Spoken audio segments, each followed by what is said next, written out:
I'm Landon from BirdTricks, and today I get to work with a 26-year-old Moluccan cockatoo named Angel, which is really fitting for a Moluccan cockatoo. It's not. It's not, actually.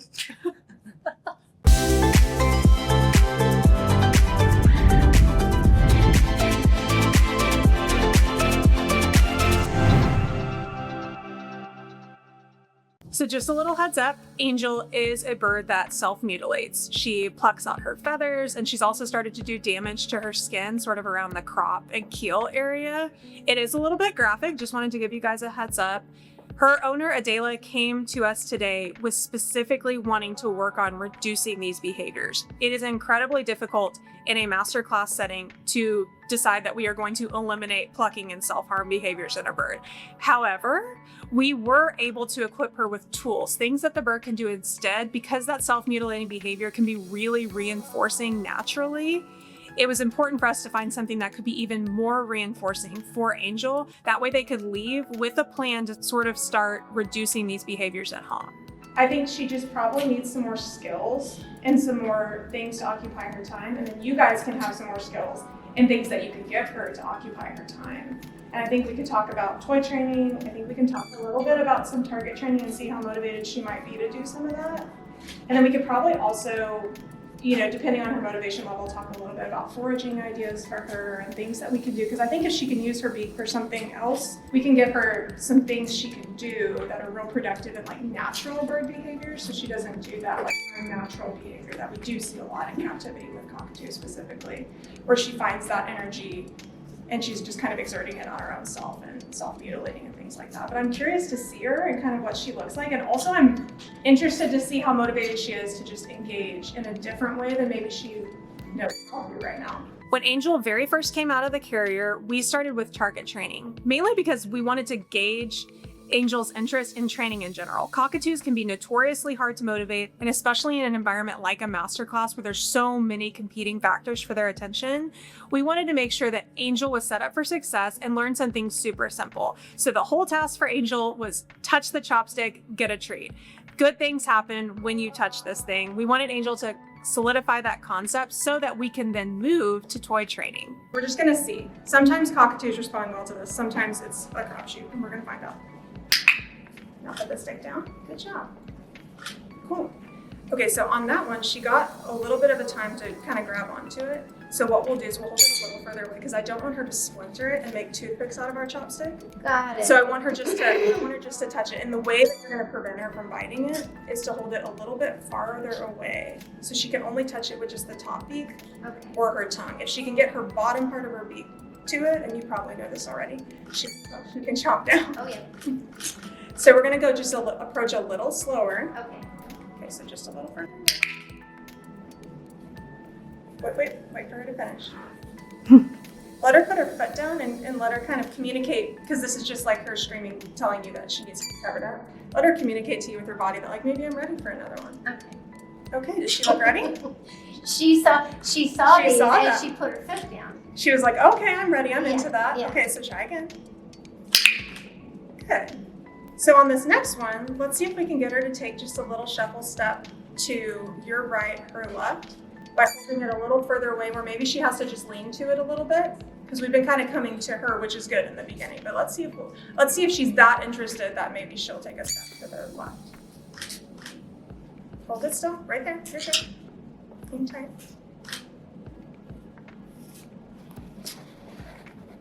Okay, go ahead and put it down by your side. Now show her the cashew pieces, just show her to her. All right, now put that down to your side. Now show her the stick a little closer this time. Oh. Ooh. Okay. If you're the bird, I'm gonna approach just really slowly. I'm not gonna like jab you with it. I'm gonna go really slowly like this. So it doesn't kind of figure out. Does that make sense? You can approach really slowly. Okay. So did you notice the difference between repetitions when you went fast and her crest went up, and the times you went slow and her crest didn't go up? No. So when her crest goes up, she was like, whoa, what just happened? That's kind of a cockatoo, like, whoo, Oh yeah. something She was a exciting, little surprised. right? A little surprised. Okay. And when the crest doesn't go up, it means you didn't surprise her. So what Landon's trying to go for is to slow you down so that we don't see that like, whoa, reaction from her. Let her stay pretty calm. A little lower. Hang right there. Right there. Move it just a little closer to your beak. Stop right there. Awesome. That was so good. You did a great job. That's what you're supposed to do. Real slow. Good job. Good Nice. girl, Angel. Okay, so in this scenario, when you present the chopstick, the behavior is for her to touch the chopstick. Okay. Right. Yeah. Touch the target stick. And then what's the consequence if she touches? She gets a treat. Right. Right now she's doing it in just little micro movements, but eventually she can shuffle her feet to the side of the perch to touch the stick. She might be able to walk across the table to touch the stick. She might be able to climb up a rope to touch the stick. So in other words, we want her to touch the stick. Yeah. No matter what? Right. That's And- the goal. Right. And Okay. touching the stick is if she can touch the stick, it's a promise that she's gonna get a treat. So you definitely wanna make sure that the thing that you're giving her as a consequence, she finds good. Once we had established that she was ready and willing to start training, we introduced one of our tiny toys to Angel. At first, we just wanted her to touch and engage with the toy at all. Then we wanted to slowly start exaggerating that behavior by her taking little nibbles, bigger bites, moving from texture to texture within the toy, taking chunks off of the toy. We really wanted to exaggerate that behavior so that at home, she can have something productive to do that's not plucking. Good. It's the association we need. So you may need to show her a little treat to kind of get her interested. Hold it a little closer, move real slow. Oh, and unlike with the target stick, you could actually leave it there. Like you can hold it there longer should she want to explore it. With the target stick, we don't want her doing We that. don't want her but to with the toy, sponsor your target stick because it's a different trick. Yes. Why is everyone looking at me? It's just like I don't. Okay, maybe hold it down to your side and we'll just try again. Sometimes it's good to just reset and let them know they lost an opportunity to earn a treat. Gets her brain thinking. They're super smart, so it's just it's really good for them to exercise that. Like, okay, you want to try again? You want to show her a treat just kind of near it? Oh, okay. You want to try to put one of those pieces inside there? Oh yeah. 'Cause I Well, think let her watch you put it in there and try to shove it kind of deep in there and we'll see if she fishes it out. You can let her take it if she wants to. Well, One of the things that Adela really struggled with was the fact that there's so much reinforcement history with this catch game that her and Angel play at home. So it's really tempting for Angel to be given something and then decide to throw it. This is honestly a really common behavior that is really reinforcing with cockatoos across the board, and it was something that we were trying to prevent from happening today. But old habits die hard for both Angel and Adela, and there was some struggle to hold onto the toy without Angel grabbing it and deciding to toss it. It was something that we were able to work through in real time in the class, which is why in-person work together can be so helpful. We can catch those things as they're happening before they escalate to the point where now the toy is no longer reinforcing, it's just throwing everything that gets handed to Angel that becomes reinforcing.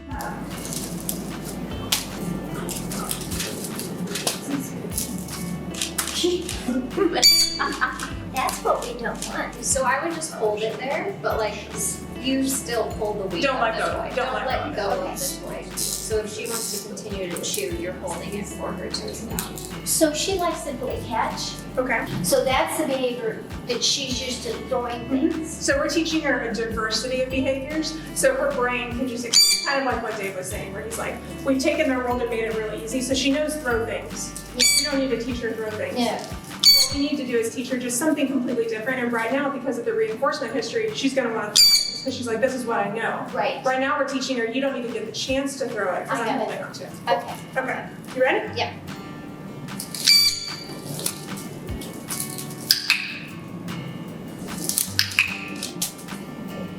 Try to maintain holding it because otherwise the click came for her biting it at the same time She it dropped. it. And so we don't want to, what will happen is if we're competing with what we're teaching her, is she'll start getting confused and it'll be like, am I doing wings? Am I doing wave? Am I spinning? What am I doing? So just be real clear by just holding it still. We're intentional. Let her keep going. There you go. She was like, That was Still good. going, yeah. If you've got a good grip on it, I think she'll get more into it, which is what we want. Yes. we're getting into it. Yeah. That is awesome.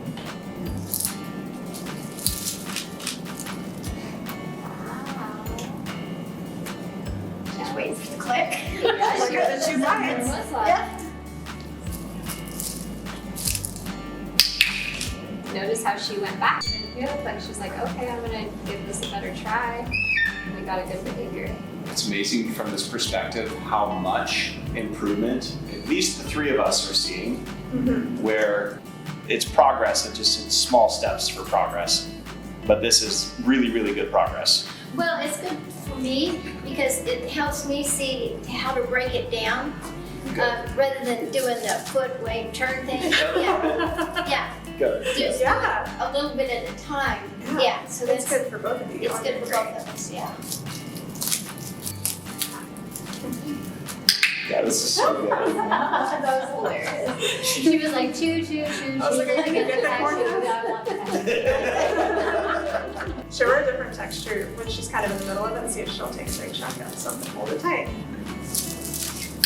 Good job. Oh, she takes she it. grabbed it with her foot. And that's another thing that's going to be fun about this is eventually the toy will be so reinforced too. Oh, okay. Oh, you did not get a click. I know. What you did on that, think about the you clicked for one of Yeah, you're right, I did.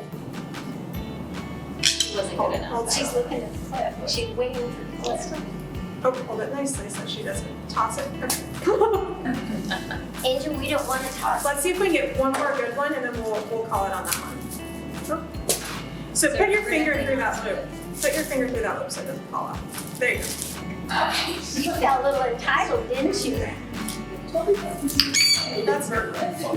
At home, we've told Adela to practice by really holding on to one end of the toy, but you can actually do this in a different way too. You can offer the toys on a flat surface like a table or a desk. The birds can go around at their own pace and sort of pick things apart and not be as reinforced by being handed something that's really, really easy to drop when you're standing on a perch. All right, Adela, how you feeling? Yep. Direction on what to do? Yeah. I have a question though. Would you suggest that I put a collar on her? When we talked on the consult about all the hormonal triggers in her environment, I think no amount of collars will undo fixing that first. Yeah. And in a bird that is already going to be preoccupied, and she already is destroying collars, destroying best, I think it only further reinforces destroying what's here. If she has opened the wound again and you're in like a medical situation, I think there are certain things you have to do to protect herself from herself. But I really think when we talked, there were so many things that it's like, gosh, if you could just tweak just the sleep and just the materials you're giving her, make sure you're not giving her those nesting materials, make sure you're not petting the full body, just petting the head and neck. And even then that might be too much for her. Yeah. We talked about fruit. I think you eliminating that, you're already seeing a big improvement. So I think there's a lot to undo with her before I would say a collar is like 24/7 necessary. I think you're going to see a big improvement if you could just reduce all those triggers. In my previous consults with Adela about Angel, we've definitely set her up for success with changing Angel's diet, some of the things about the environment that could be hormonally triggering. Adela's had this bird for 26 years, and a lot has changed in parrot care in 26 years. We used to think that we could cuddle and snuggle with cockatoos because they are cuddly birds. It's actually not the case. It sets them up for horrible interactions later on. It sets them up for mate bonding behavior when really we should have a more professional relationship with our birds. If this is something that you are struggling with either the beginnings of or just a really extreme expression of hormones like Angel, we do have a really amazing hormones course. It can nip this stuff in the bud really early on and or help curb some of those behaviors if they have progressed. And I definitely think encouraging her to spend lots of time destroying other things that are not close proximity to her body is going to help. We want them to maintain being a bird and being a healthy bird. We don't want to communicate mate with me or view me as a mate. So that's kind of, I think, where Landon was going with a lot of those foundational things with just sleep. If we can control the hours of sleep that they get, it kind of communicates which season it is. If we can only pet on the head or neck, we can quit overstimulating the entire body and putting her into like that zone. If we can give an environment that isn't conducive to nesting and hormones, it won't be on her mind and like taking over all of the time. So it'll just create a healthier, more bird-like bird. So we do need to. It's not mating season all the time. Yes. Okay. Yeah. All birds, but cockatoos specifically are so sensitive to that, you know, she's getting endorphins by destroying her body. because she can't get endorphins released in the way y'all are telling her she's going to get. She's not going to mate with you. You're not able to fulfill that promise. So she's like, I've got to find another way to get these endorphins. And now she's got that feedback. If I hurt myself, that it does this dopamine rush and just kind of reinforces. So I actually think that it could even be so extreme that for a time you need to not pet her at all and really just really focus on kind of, you know, giving her a little birdie boot camp. You're already doing it with so much progress, and the amount of time since we talked, it wasn't even that long ago. I think just putting her in a little bit of birdie boot camp where she learns like our relationship is changing and it's actually going to really help her because she's not even halfway through her life. You know, like she's got so much longer to go. And we want her to have a healthy relationship with humans and not something that's going to continue to sexually frustrate her. Both Angel and Adela made incredible progress today. The fact that we were able to work beforehand in consults to set her up for success with things like diet, environment, sleep, and proper handling really set them up to learn a bunch today. Something actually that was really interesting was just Adela's ability to look around the room and watch the other birds in the masterclass. Not only did she learn a lot from Angel's interaction, but other birds that were maybe a little more motivated for training, she was able to watch those with their handlers and learn things that she could implement in the future for Angel. I feel like I know how to train her, and before I didn't know what to do. And now with doing the target training and the little clicker training, I feel real confident. She's a smart bird. She's a Moluccan cockatoo. She's very smart. Now at least I know ways to train her to get to do things that I need her to do. Parrots are the third most popular pet in the entire world, yet the #1 most rehomed. If you're interested in joining our mission of saving parrots one person at a time, visit birdtricks.com to learn more about our parrot training courses, organic bird food, all-natural parrot toy line, and much, much more.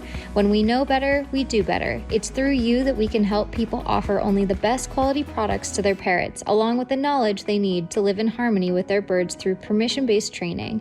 Visit birdtricks.com today to learn more.